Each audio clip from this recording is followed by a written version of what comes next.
Hi everybody, welcome to my channel. How are you doing? I hope that you guys are doing good. I'm fantastic. This is a video where I'm going to be talking about how I spent my 20s, the advice that I would give my 20-year-old self. Now that I'm in my 30s, now that I'm in my 30s, I think that this is the type of advice that I would have wanted to hear when I was 20. Besides hearing it when I was 20, this is the advice that I think would be useful to other people who are still in their 20s. I'm going to give you a little bit of context. I am from South Africa. I am 30 years old and I have been traveling and living abroad for the last, I'd say, 6 years. So I pretty much left my home country for the first time by myself when I was 24.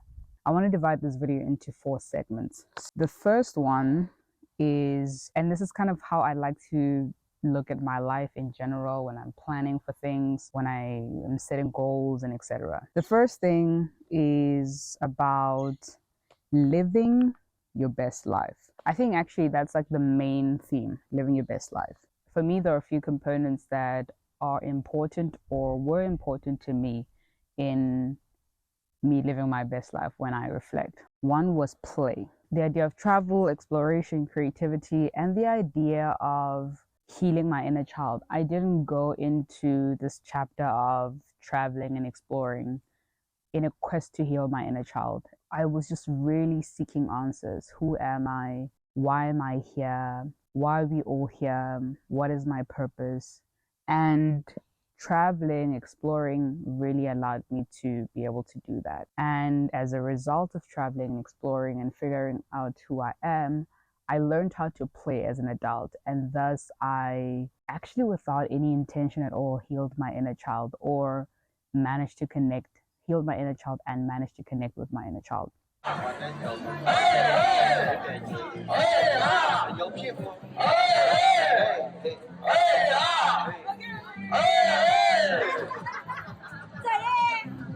Let's start from the beginning. I went to uni, I studied law, I did my articles at a top firm in South Africa.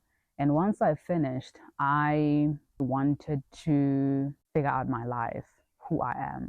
Growing up, I had always chased this idea of success.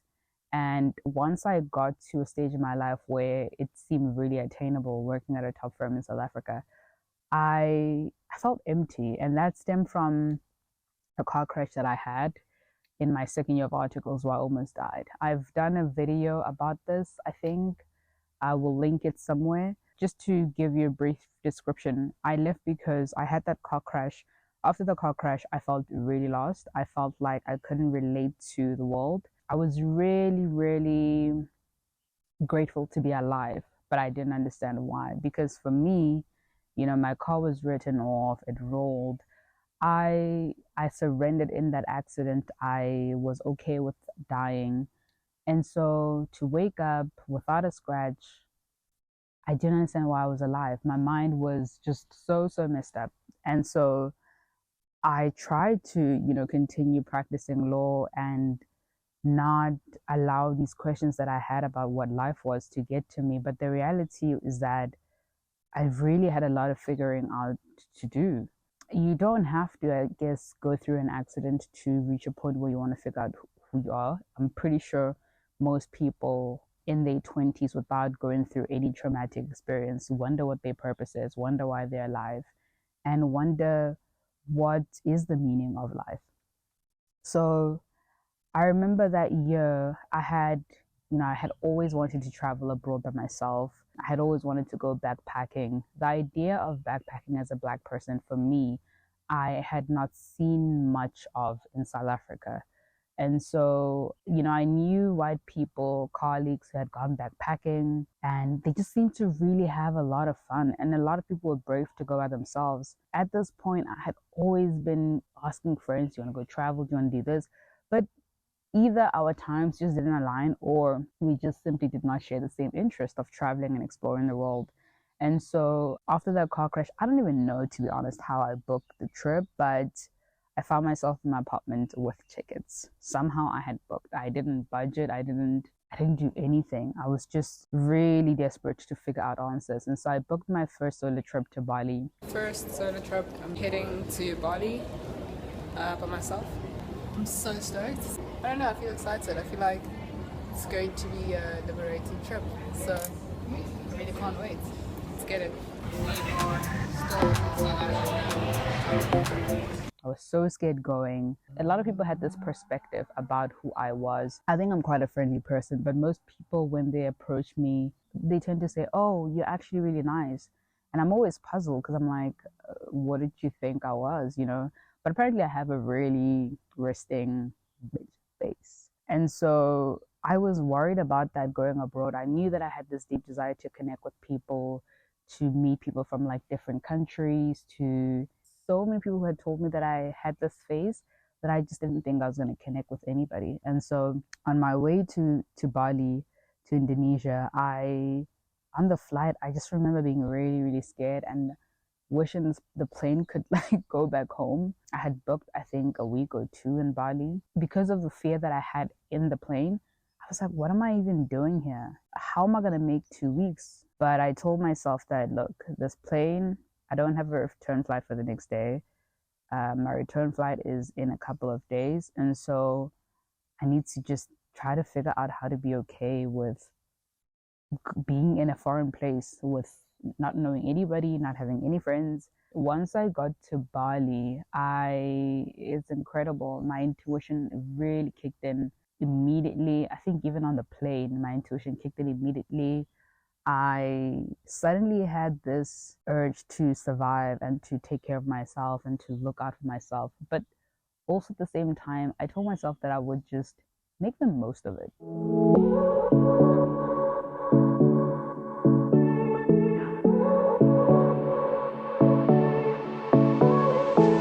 I won't make it easy for you now. You got 2 minutes of my time, and I don't really break through it. I just had a shower. I'm in Bali. I am happy. I'm young. I am blessed. I'm backpacking. Vibes for days. And it was really in Bali where I discovered that I actually had the ability to connect with people.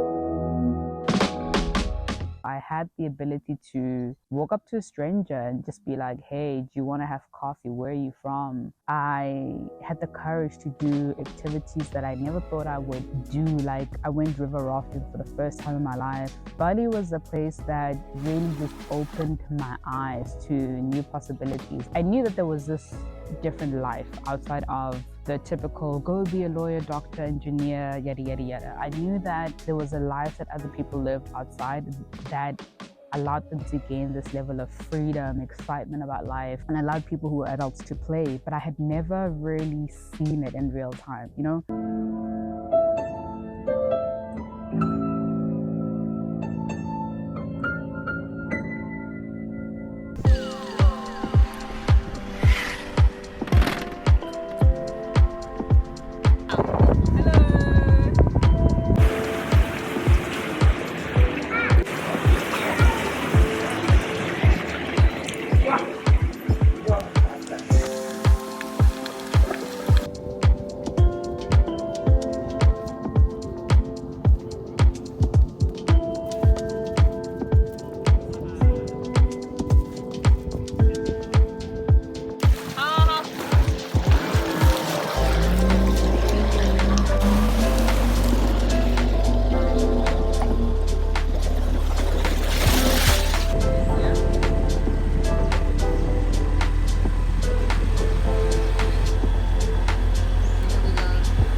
abroad, I know that there are communities in countries where I know that there are countries where the communities are more active in play as adults.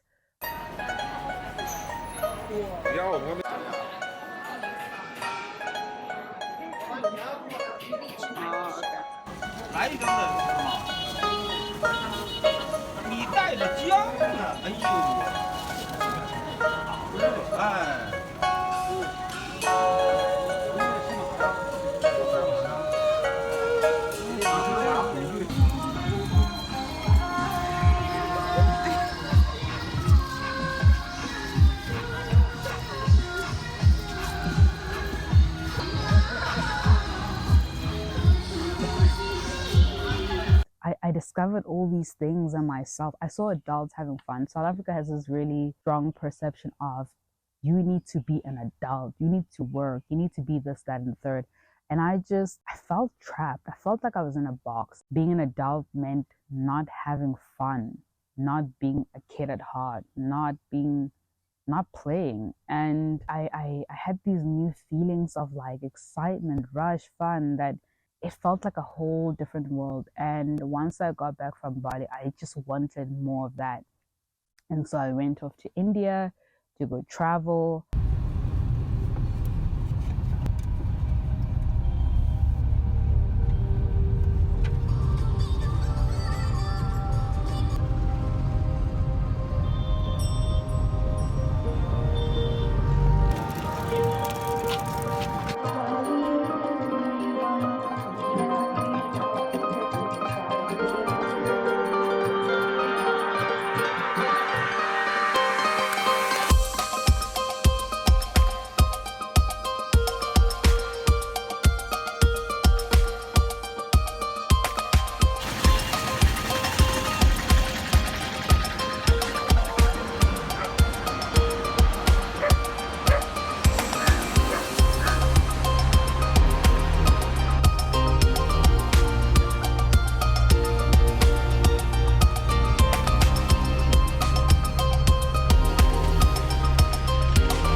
And I went on this yoga and meditation training. It was in Bali that I had decided that the following year I would leave because I went to Bali in September 2016. I decided that in March, I would leave to go for yoga training the following year, 2017, and I did. It's called yoga of synthesis or integral yoga. He say you should do every aspect of yoga a little bit. It's called moderate life or equilibrium, balance in everything.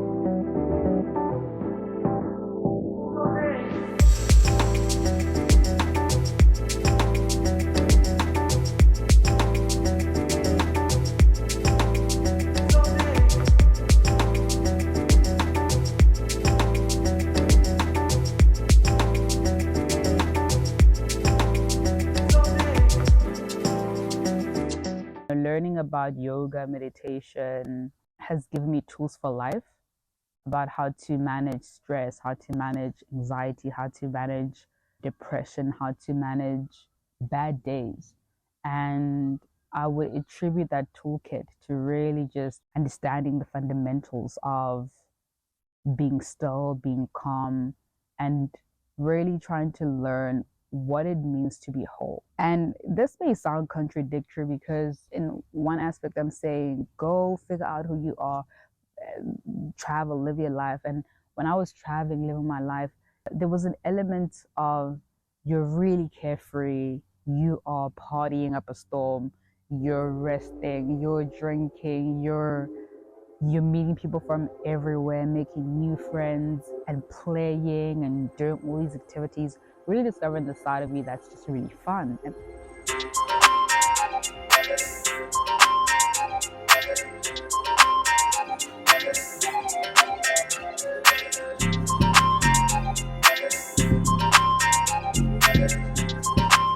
at the same time, I think a part of me developing in my 20s and finding myself also was very much spiritual. You don't have to be religious, but like being spiritual and grounded in something, believing in something. India really, really helped me a lot with that because, like I said, I was lost. And even though I believed in God, I just felt like within the Christian faith, I couldn't get these answers about why I was alive. I went to Bali after my accident. I was brave. I was courageous. I did the one thing that I was always scared of.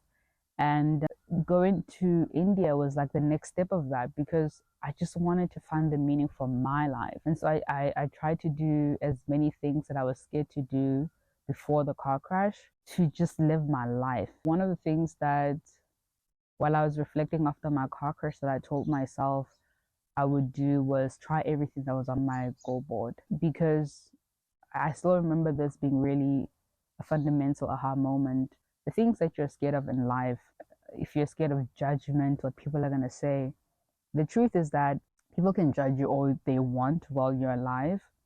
But when you die, nobody's going to be talking about what you didn't achieve while you were alive. Nobody's going to be, basically, the things that people would have judged you for while you're alive, when it boils down to it, after you die, it's just not going to matter. What's going to matter is the life that you decided to live, the risks that you decided to take, and the person that you became because of how courageous and brave you were. For me, that was like one aha moment. And leaving law at the time, where it's like I still remember how foolish people thought I was. It didn't make sense. I had wanted this law thing for as long as I could remember, and I had worked really hard for it in university. And so to leave and say I'm going to do yoga, like, first of all, Black person, grew up in the Northwest. There's no yogi or anything like that in my family. I was the first person who was saying I'm gonna go travel to India. No one in my family has ever been to India. So it was just very much like, what are you doing with your life? You're actually ruining your life. But deep down inside, I knew that I needed to do it. I needed to go. I didn't know what was in India. I had no real expectations, just that it was a place where I would find answers for myself, for my life, a meaning for my life. And in India, I learned about all of these things that have, in retrospect, helped me navigate through life. I think are the reason why I've gotten through my 20s. A lot of people struggle with mental health. There are a lot of mental health issues, a lot of depression, a lot of anxiety. And I'm not immune to any of those things. It's just that I have a really strong toolkit to navigate those times. Yeah, India was really, really good for me. And from India, traveled in Asia, came back to South Africa to get admitted as an attorney. And then I left again. I moved to China. I've been living in China for the last 5 years. I have backpacked through China by myself again. Sure.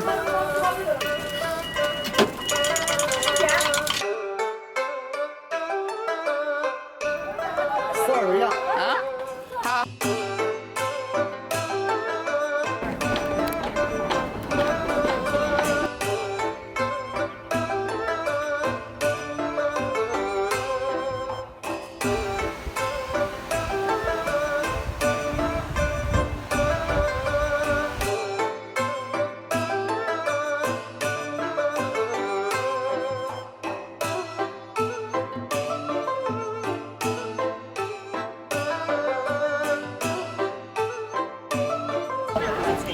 Ooh, I'd like to try that.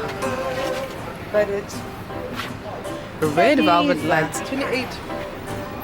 是 price of latte 呢？可以吗？可以。我要 red velvet latte。好，我要咖啡。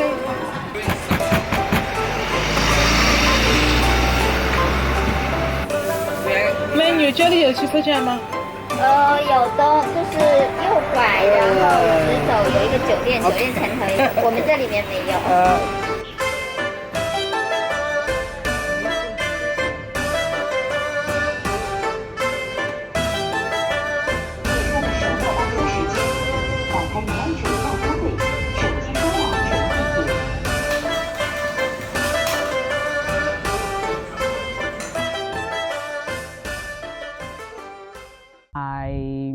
I've just lived this whole life that I could have never in my wildest dreams imagined. One thing that I would say in your 20s, travel, explore, dream, be creative, learn who you are. Through all of this, I've learned that, I love being creative. I love art. I love painting. I love drawing.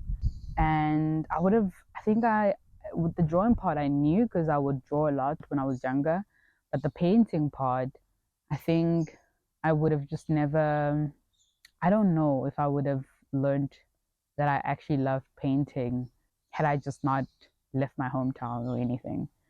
Whether you move to a different city, whether you move to a different country, I think get away from your parents as much as possible. Just get really far from a space where you have been taught or molded to be a certain way, to grow up a certain way, to desire certain things, and put yourself in a space, whether it's going to study in a different city, whether it's going to stay in a different country, taking up a work opportunity in a different country, different city. Get away from the people that you've just known for all your life. And I don't mean that in a bad way. I love my family. I love the people that I grew up around. If you read the Four Agreements, the book, the Four Agreements, you understand, and we're taught this in yoga as well.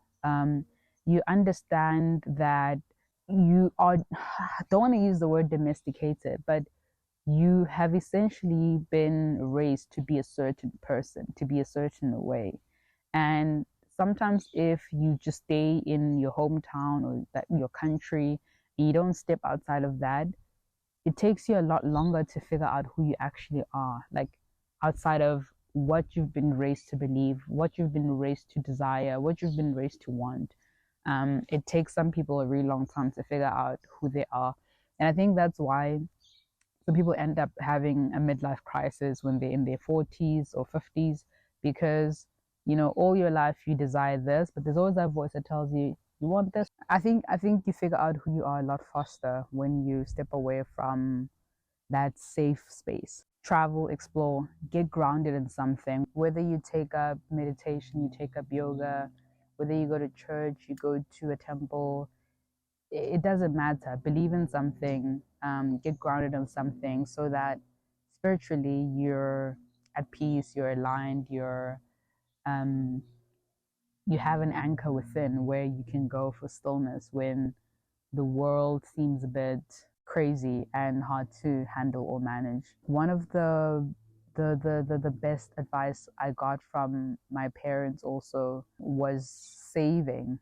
I never really understood the true importance of saving until, you have a day when your reserves are out, you have no money, or maybe you don't have a job, or you don't know what's next. And I always say, I don't always get depressed, but if I'm really, really down, you need to ask me how my pocket looks, because the root for me for a lot of my frustration, a lot of panicking, stressing, or whatever sometimes stems from maybe being broke or not having money or not feeling like I can actually do something that I really want to do. When I started working as a candidate attorney, I was really, really good about saving. I started working as a candidate attorney at age 20. I was about to turn 21. So at that time, getting paid plus 20,000 rands for me was like a lot of money. I stayed at home. I didn't contribute unless I really wanted to towards grocery. Not that I don't want to. My parents just never put that obligation on me. They were just like, save your money, invest your money. There are other ways to be responsible financially other than showing us that you could contribute to the household. And I truly understand that this is not everybody's reality, so I was very blessed in that way. Started saving really early, started investing really early. But of course, with traveling, being so desperate to figure out who I was, I took all of my savings, pulled all of my investments, and I went crazy. And at some point, I really, really regretted that, because I got to a stage where I ran out of money. I didn't have a lot to fall back on. It just put me in a really, really bad mindset, just in a bad space.